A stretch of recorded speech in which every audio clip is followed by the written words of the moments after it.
Hey guys, welcome to the Tour de France preview part 2. So in part 1 we covered stages 1, 2, 3, and we kind of had an overall preview of the route and the favorites who could win this actually. And right now we'll cover the opportunistic stages and the first mountain stages of the 2019 Tour de France. By the way, nice weather today. It's about 82, 83 out. Thinking to go for a ride a little bit later, around 5, 6 o'clock.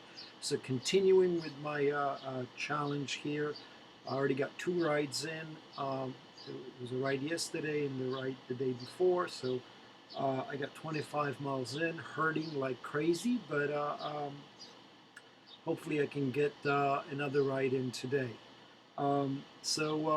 We start on stage 4. It's a flat stage. Um, there's a hill that comes, I'm looking at the profile here, comes about 15K from the finish, but it's only a Cat 4 at 5%, so I don't see how this could eliminate pure sprinters. So I think it's just a regular script stage. Not many of them in this Tour de France, by the way. And I think it's going to be a mass sprint finish with, regular faces, right? Uh, the next day, though, an interesting things starts happening. And this is like pretty early. This is like, what, stage 5, right? And this one's going to get really interesting because we have 2 category 2s and 2 category 3s, but they're longer climbs and they come towards the end, right? So this could be a very interesting stage. It is 175 kilometers, and there is a Cat 2, which has an average of 6.7%. It's 5 kilometers long, and it comes about 35K from the finish. Then it's followed immediately by Category 3, which is 4.6 and 6.1%, so slightly tougher for Category 3.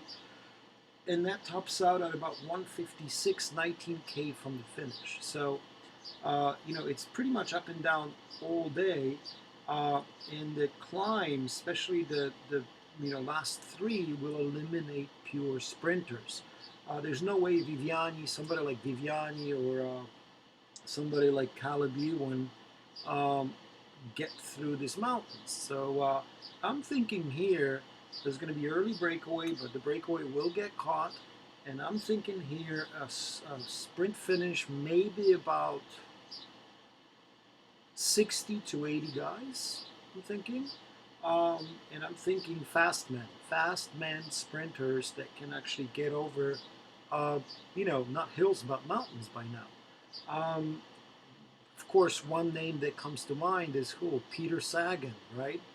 This is, I think, where he kind of gets his green jersey kind of solidified for the entire tour. I really don't believe that there's anybody in the field that can beat him.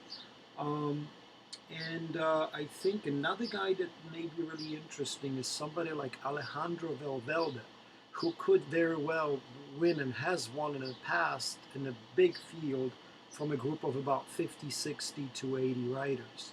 I'm also thinking somebody like Greg Van Avermaet from CCC may do really well here. He is a really fast. He has a decent sprint in a group of 50, 60. Another guy who I'm thinking of is Kwiatkowski from Ineos, depending on how much work he has to do for Geraint Thomas and Egan Bernal. Another one that really comes to mind is Michael Matthews that could get over these hills. I'm also thinking about a guy like Luis Leon Sanchez, right? Another really fast sprinter. Um, so I mean, Alaphilippe could do it as well. I mean, there's a bunch of guys that could, that could surprise. But I think this is more for, a strong, fast men rather than pure sprinters. Now, this is what's going to get really interesting here because uh, the main favorites will probably stay back, right? The Category 3 climb is too easy to kind of attack and slightly too far away from the finish. But the fatigue will be already setting in. This is early hills, right? Early mountains. And tomorrow, next stage, we have what? We have the big Plateau de Belle finish. So this is going to be a good appetizer. I'm curious to see this stage. Now, the next stage, of course, is the first mountain stage in the Tour de France. And it is an absolute brute. I really, really like this stage, right? Not only they include the standard Plateau de Belle, right, but they also include absolutely brutal road throughout this entire stage. It's 160 kilometers long, but look at this profile. I mean, it's got a 3 category 1s, all right? It's got 2 category 2s and 2 category 3s, and none of them actually are pretty easy climbs, right? But the last duo of the climbs is going to be really interesting. Now, the first you got that little climb, which is actually really steep. I can't even pronounce it. Col de Chevares, right? I'm butchering my French again. 3.5 kilometers, 9.5% average, very tough climb. So, you know, it's going to get interesting. And then you have the Plateau de Belle, La Planche de Belle, whatever it's called. And that one, of course, is a brute. And this year, as you know, we found another 1 mile or 1 kilometer of gravel road up there, which the 1 kilometer average is at 9.5%, comes right at the very end, right after the 20% ramp. And it's even steeper. It's got 24 apparently percent ramp, so pretty steep. Again, the whole climb is just, I mean, look at this average, right? Look at this averages for kilometers. First kilometer, 9.4. Third kilometer, 9.4. Second kilometer, 9.5. Fourth kilometer, 8.3. And then sixth kilometer, 9.5. So pretty much it's all day up and down, right? 160 kilometers. This is a stage for a pure climber.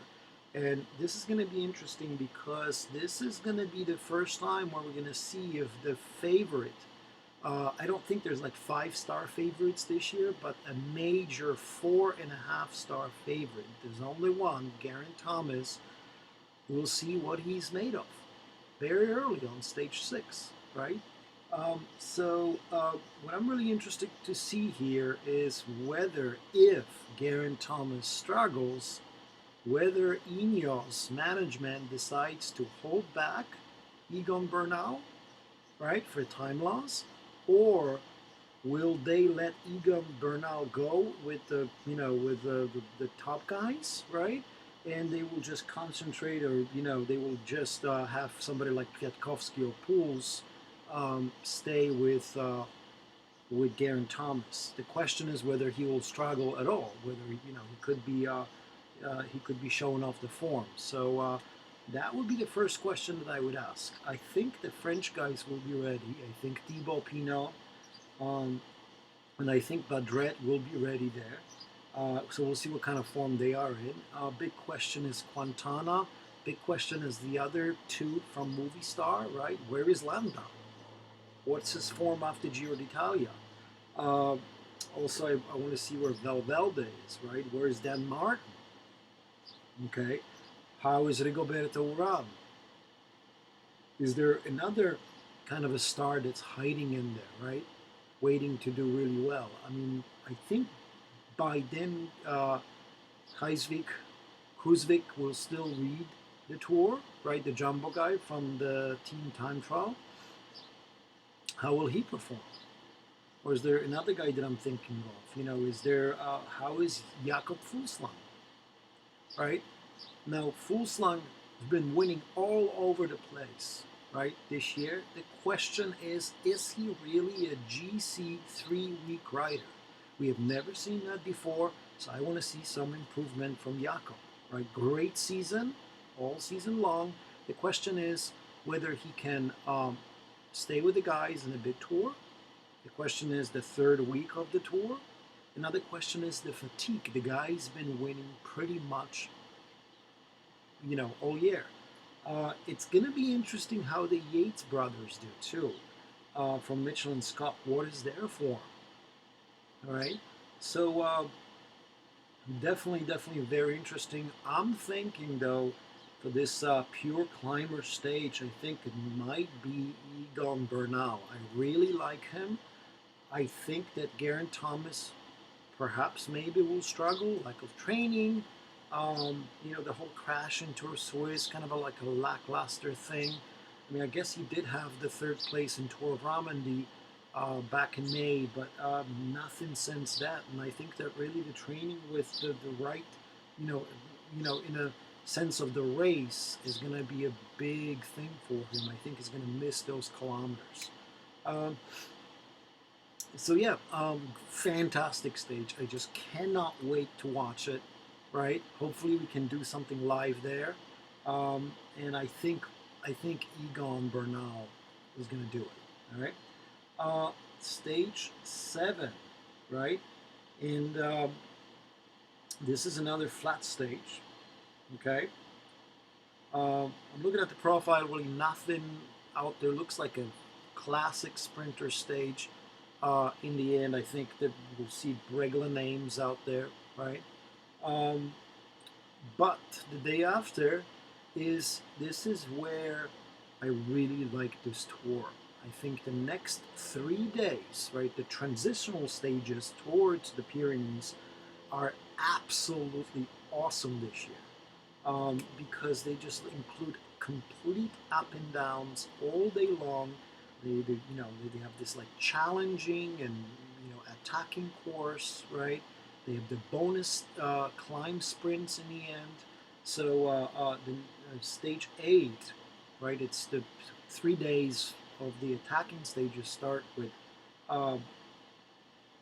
stage 8, and look at this profile. I mean, if you look at the profile of a 2019 Tour de France stage 8, it is up and down all day long. 200 kilometers, right? We're kind of getting there towards Saint Etienne, so it's going to be hot. I mean, this year, Europe is a scorcher, absolute scorcher. I mean, you've seen temperatures that are like, approaching 95, 100 over in Central, Eastern, and Northern Europe even. So imagine slightly southern France, right? And, issues there. Again, up and down all day. Look at this. We have 1, 2, 3, 4, 5 category 2 climbs. We have 2 category 3s, and we also have some other climbs that are not categorized, and we have undulations pretty much all day long. So the last climb comes about 12K from the finish, 12.5K from the finish. It is 2 kilometers at 8%, so tough enough. It has the bonus sprint, right? Has the bonus KO.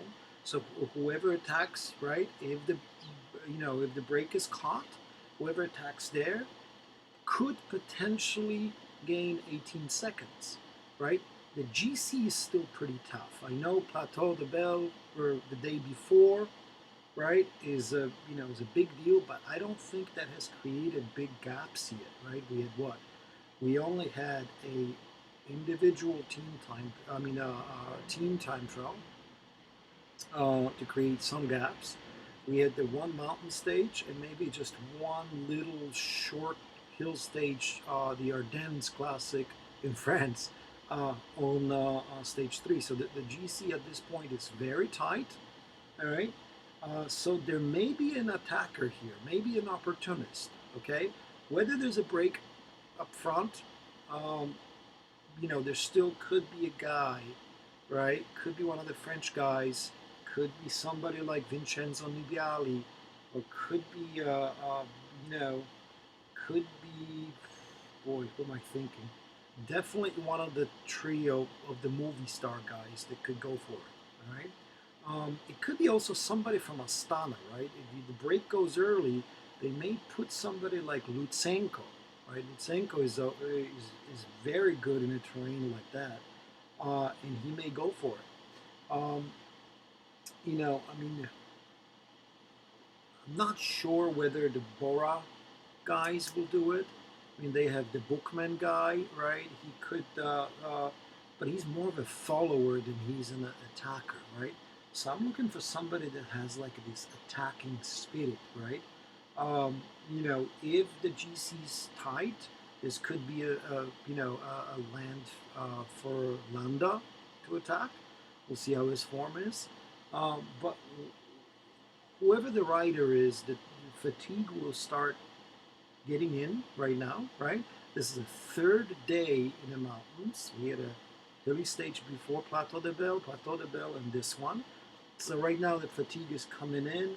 There's if the breakaway is caught or if the breakaway is close, that will encourage riders to get that KO, uh, bonus like seconds. And this could be 18 seconds for winning a stage and for getting the KOM bonus. So, super excited to watch this stage, super excited how it unfolds. The next stage is probably even more interesting, right? Which is that this is exactly why I love this tour. It's not going to be boring. I know that riders sometimes can make it boring because they stick together and they only ride on the final hill. I really don't think this is going to be it, right? I don't think there's one super powerful team that could control this. Maybe Ineos can, but with the loss of Chris Froome, we'll see. Um, so this next stage, right? Uh, Kind of very similar. Okay. Uh, Still very hilly, very attacking stage, and up and down pretty much all day. It's got a cut one that's super steep, but it comes in early in the stage. But then the big thing is the last climb, right? The last climb of the day. It has the bonus, climb sprint for 8 seconds. You get the 10-second bonus in the end. It's a 3.6 kilometers at 7.2%, so it does have enough of kick, right? Has some steeper ramps as well, but it comes about, what is it? It comes around about 157K from the finish, so 13 kilometers, perfect, right? Last kilometer, descending all the way down, right? So again, attacker, an opportunistic, smart attacker, fourth day in the mountains. When it's really hot, this is just going more of kind of a southwest, right, direction towards the Pyrenees. So it's just getting hotter and hotter and hotter. So definitely, I suspect fatigues is going to be a big, big deal on this stage already. Super excited. Somebody with a great descending skills, just like the day before, will be the guy that's going to win here. The question is whether the breakaway will be allowed to win or not. If the breakaway is allowed to win, I'm really liking Alaphilippe.